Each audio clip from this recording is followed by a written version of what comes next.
प्रिय विद्यार्थियों, करापात के सिद्धांतों के अंतर्गत कुछ महत्वपूर्ण शब्द आते हैं। इसलिए करापात के सिद्धांत के विस्तृत अध्ययन से पूर्व कुछ महत्वपूर्ण शब्दों को जान लेना आवश्यक होगा। उन महत्वपूर्ण शब्दों में कराघात, कर विवर्तन तथा करापात के बारे में आज मैं आपको विस्तार से बताऊंगी। कराघात का अर्थ, जो व्यक्ति कर लगते ही उसका भुगतान करता है, उसी व्यक्ति पर कराघात माना जाता है।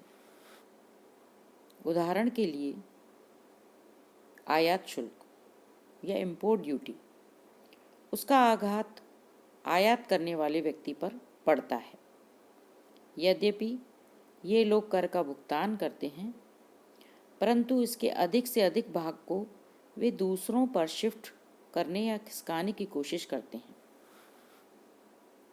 वे इसमें एक सीमा तक सफल भी होते हैं।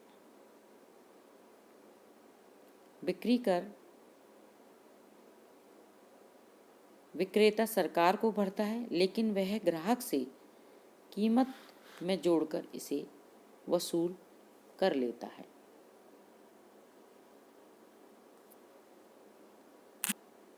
दूसरा, कर विवर्तन।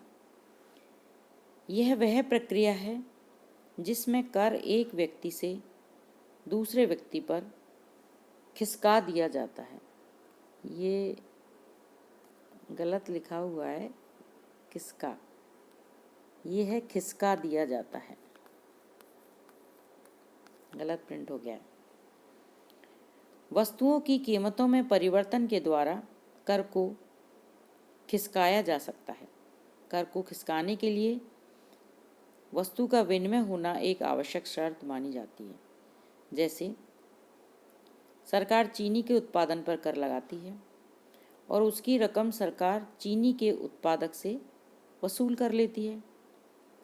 इस चीनी के कर का आघात या इम्पैक्ट, जो हमने पहले पढ़ा था कराघात, तो इसके उत्पादक पर हुआ, लेकिन इस कर को लागत में जोड़कर इसके विक्रय मूल्य में वृद्धि कर दी जाती है और इस प्रकार चीनी के मूल्य के साथ इस पर लगा उत्पाद शुल्क भी उपभोक्ता से वसूल कर लिया जाता है और इस पर लगे उत्पाद शुल्क का विवर्तन उपभोक्ता पर कर दिया जाता है। इस प्रकार अधिकांश परोक्ष कर ग्राहकों पर खिसका दिए जाते हैं। कर का विवर्तन आगे और पीछे दोनों ओर हो सकता है, फॉरवर्ड शिफ्टिंग और बैकवर्ड शिफ्टिंग। फॉरवर्ड शिफ्टिंग में वस्तु के मूल्य में वृद्धि कर दी जाती है। जैसे आयातकर्ता जो आयात शुल्क का भुगतान करता है, वह इसके कुछ भाग को थोक और खुदरा व्यापारियों के माध्यम से कीमत में वृद्धि द्वारा उपभोक्ताओं पर खिसका सकता है। कर का कुछ भाग पीछे की ओर भी विवर्तित किया जा सकता है, बैकवर्ड शिफ्टिंग। इस स्थिति में वह वस्तु के निर्माताओं को या उत्पादन के साधनों को कम मूल्य देने का प्रयास करेगा, मजदूरी, ब्याज आदि में कमी करके, अथवा कच्चे माल के उत्पादकों को कम मूल्य लेने के लिए बाध्य करेगा। इसे कर को पीछे की ओर विवर्तन कहते हैं। करापात या इंसिडेंस ऑफ टैक्स।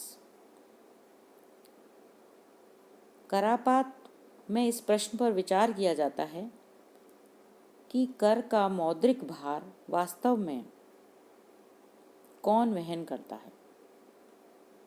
करापात उस व्यक्ति पर पड़ता है जो अंतिम रूप से उस कर को चुकाता है या जो उसका आर्थिक दायित्व वहन करता है।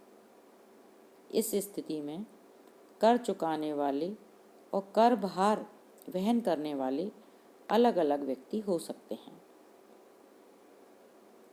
जैसे बिक्री कर का सरकार को भुगतान एक दुकानदार द्वारा किया जाता है, परंतु उसका अंतिम भार दुकानदार पर नहीं पड़ता। क्यों? क्योंकि माल बेचते समय वह ग्राहकों से ऊंची कीमत के रूप में कर की राशि वसूल कर लेता है और अंततः दायित्व ग्राहक पर पड़ता है।